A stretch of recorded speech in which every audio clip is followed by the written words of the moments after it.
All right, everybody. Emar Pursuit. Have to be joined once again by head coach of Georgia State track and field, Kyle Stevenson. Kyle, thank you for joining us once again. We spoke during the cross country season, but now it's track season. How's the past few weeks been, and getting ready for the Sun Belt indoors? Well, we've had a really great indoor season, a complete 180 from last year, and actually our last two meets have gone really well. So Houston Super 22 and G5 meet, and then this past weekend we were in Birmingham for the Sanford Bulldog Open and Sanford Bulldog Invitational. It's like two meets in one weekend. So the main goal for last week was we were sitting in about, I want to say like seventh or eighth overall in the conference in the 4x4. So our primary goal was to go down there and drop a time. And we did just that. So we were about 350 going into the meet. We ended up running 347.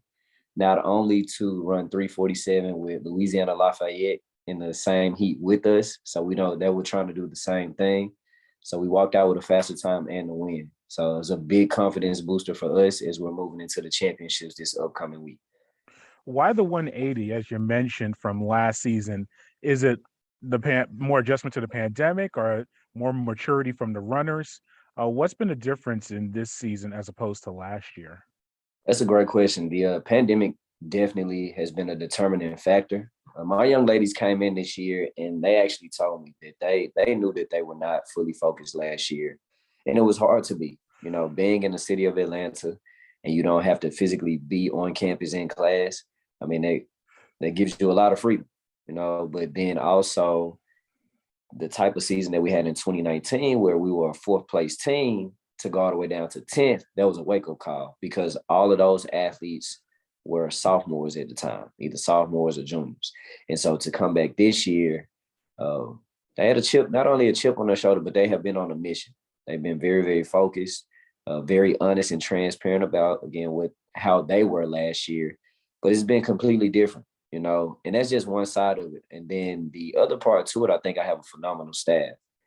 So I worked really hard this summer trying to make some changes as I have now. I'm in my second year as head coach, but really try to build this thing my way. And so the chemistry of the staff has added to that as well. So I think those two things, the athletes coming back with a different mindset and me having a brand new staff to where we have gelled really fast, really well together this year. Yeah, you mentioned that 4x400 relay team of Morgan, Jada, Blake, and Amani. What about building a good relay team and getting that synergy going? We've seen track meets where you have the best runners, but they don't work well as a relay unit. How have you been able to build that unit together and have them perform well as a team? Yeah, man, that's a great question. So relays are all about chemistry. They really are. The 4x4, I think, takes more chemistry than the 4x1 simply because we're in a day and time where most athletes aren't chomping at the bit to run a 400 at the end of the day.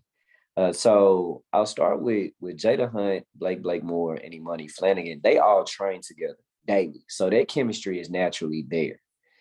When it comes to Morgan is one of our better 800-meter runners. And when she steps down to the 4, it's just night and day. Like she runs with so much confidence, just doesn't get tired, which you would assume most 800 runners would be that way. But Morgan she came in at the same time as Blake. So they're both sophomores and they just have that chemistry of being in the same class. And she ran on a 4x4 with them last year with Jada and Imani. So it's always been there, but it's just now everyone's a year older. Again, that mindset is there and the chemistry is there. They gel really well outside of practice. They hang out and they are able to bring that into competition. Yeah. And then you also had Simone Harper. She won the 60-meter hurdles at the event. What about some of those athletes, the sprinters and the hurdlers, and how they're rounding into form for the Sun Belt indoors? Yeah, so I don't want to stick my foot in my mouth, but I think my hurdle crew might be the strongest unit on the team right now. And I say that because you have two seasoned vets, Jordan Braswell and Simone Harper. And Simone has really found her rhythm this year. So she's now run her PR twice of that 866. And that's something great that you want to see, especially late in the season, right before championship. So you would have the assumption like, hey, she's primed and ready to go right on time. Then her teammate, who's also a senior, Jordan Braswell, I believe Jordan has a PR of 8:59 or 8:60. So Jordan is right there, So I expect both of them to go out senior year with a bang. And things that you don't necessarily see on paper, Simone and Jordan have been in the 60-meter hurdle final at the conference championship until the last heat. And so they have either bumped one another out or someone else bumped them out. So just knowing that storyline and seeing them from freshman year now to senior year, I'm very confident that they're going to make a big push to be in the final. Then I have two freshmen, Zyra Shivers and Kaylee Williams, great hurdlers, young, great talent. And I think that they give Simone and Jordan a great push at practice every day. And we've seen those glimpses. I think just the upper hand that Simone and Jordan have right now is just experience. But if Z, and we call Zyra Z, if Z and Kaylee, if they get a great start and they get in the mix, people are in trouble. Well, that's good to hear. Very interesting. Let's go to some of your longer distance runners and names we're familiar with from the cross country season, like Maureen Garnier and some of the others. What about the 800-meter runners and up, and how they're rounding into form for an indoor season that's maybe a little bit unique to them because they're not running on a field or even a bigger track. How are they handling the indoor season? Your longer distance runners. So number one, and I'll start with Marine, and I don't want to give away too many secrets because I don't know when this is going to be produced. I don't want anyone to know my strategy for a conference. But Coach Douglas, my distance coach, she's done a phenomenal job in organizing their races throughout the indoor season to where I think the strategic approach we're going to take with Marine is going to be very beneficial to her and the team, and it's going to shock some other people in the conference. I'll start there. When it comes to Emma she's been a headache in a good way. And I say that because Emma has run well in the 3K this year. She's run well in the mile this year. She's also run well in the 800. Well, of course, we know we can't put her in all three because there's a prelim and a final, both the mile and the 800.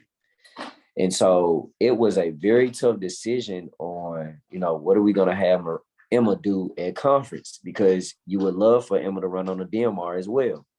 Again, I'll let all of that remain a secret, but these are two more seniors that have just been on, I guess, that senior high, that senior of this is my last hoorah and I want to leave it all out on the track. So those young ladies and they were clicking cross country season. I mean, they have PR'd, I believe, every single meet, if I'm not mistaken, so they are on a roll. And then we have some young talent in the 800, Kennedy Morris, who's from Marietta High School in Marietta, Georgia. I'm expecting her to have a big drop this weekend as well, because she's shown some great leaps and bounds in practice. And for her, she hasn't raced the indoor 800 much. And it's completely different from running 2 laps outside versus 4 laps indoor. There's not much room to make a strategic move, and you can get boxed in a lot worse and so forth. So she spent the indoor season figuring those things out, but I think she's going to have a good conference championship as well. Yeah, and let's not overlook the field athletes, especially the jumpers. You've had some jumpers perform very well this season at the long jump and triple jump. So what about that unit? Because we haven't even discussed them. We've talked about runners so far. What about the field athletes and how they're preparing for the indoor meet? Yeah, well, there's no secret. We have the reigning outdoor Sunbelt champion in long jump. It's Jada Hunt, who's also a part of that 4x4. Jada Hunt is a stud. She is. And we haven't jumped her since Vanderbilt, but we've seen exactly what she's capable of doing. So Jada Hunt's PR is 634, so that's 20 feet 9 inches. And then I jumped 20 feet 1 or 2 inches indoor. And right now, I think she's sitting in 3rd or 4th just on the performance list in the Sun Belt. But Jada Hunt is locked in. I think she is more locked in than anyone else on the team. Like, she is hungry to win a title. She wants that indoor title to match that outdoor title. And she wants to qualify for indoor nationals. She does. So she wants to be in the top 16. We believe, myself and Coach Dwight Phillips, Their name should ring a bell. We both believe that she is a top 16 jumper in the nation. So we're expecting that out of her. Again, another scene. Naila Moore. I expect Naila to lead the way with our triple jump crew. So Naila was second at the indoor championships last year. And another cool story that's not necessarily on the paper, Naila was leading the competition until the final jump. And one thing about Naila, and we've been talking about it the whole season, and anyone that may have jumped before in the sport of track and field, that a big jump could also be a foul jump because it's just that narrow margin of error that's there. So Naila has had some big jumps this season. They've been fouls. But one thing about Naila, I've watched her compete now for 4 years. Naila is a clutch performer. Naila's going to do what it takes to, number one, get in that jump final. And once she's in that jump final, she's going to perform. It does not matter what a performance list says. Yeah. And then lastly, everyone looks at the outdoor season because we think of track and field as an outdoor event. But how important is the indoor season for the team? And even preparing for the outdoor season, is it just completely different worlds? Do you see any synergy? How much emphasis do you put? And obviously, you want to win championships and win competitions, but how do you handle that? Because you still have a long outdoor season coming up. Yeah, another great question. So, indoor, number one, is tough. Indoor track is tough if you don't have an indoor track to train on. Yeah. Or if you just don't have access to indoor tracks in close proximity. And so when you look at the team, I hate to say it, but Arkansas State does really well indoor. They do well indoor and outdoor, but they do really well indoor. They also have an indoor facility that they can work on a daily basis. And then depending on which athlete you ask, I think it may be about a 70-30 split to where athletes don't even like indoor, but they do appreciate that they get to compete a lot sooner because they would rather compete from January to June instead of like training from August to about March and then only racing from March to June. So that's there now. Me personally as a coach, and I'm pretty sure most coaches do this, I love indoor for the simple fact I use it for training, but I like to use it as high level training because we can now create situations and scenarios that we can't create at practice. So again, I'll use this Sanford meet that we just attended. So we were able to get into some high level races and get some good reps in, and it was competition. And those are things that you just can't create in a practice setting. But we are always going to be a very, very good outdoor team. We're down here in Atlanta, Georgia, so the weather shows us a lot of favor, but we can't wait to step outside, because we don't have a bank track to work on a weekly basis. So it's pretty difficult when you're talking about teaching strategy in a 400 or an 800, or even how to run down a bank for a 200-meter dash. Those are things that we just can't teach on the outdoor track. So that makes it difficult. So you'll see a lot of our young ladies that are probably running like 24/7, 24/9 right now, and even 25/2. These are going to be high 23s, low 24-second 200s outside. Yep. Well, Kyle, thank you for your time. We appreciate it, and we'll be keeping track of the meet, and hopefully we'll catch up later on in season when you get into the outdoor campaign. Yes, sir. Thank you so much, Marcel. All right.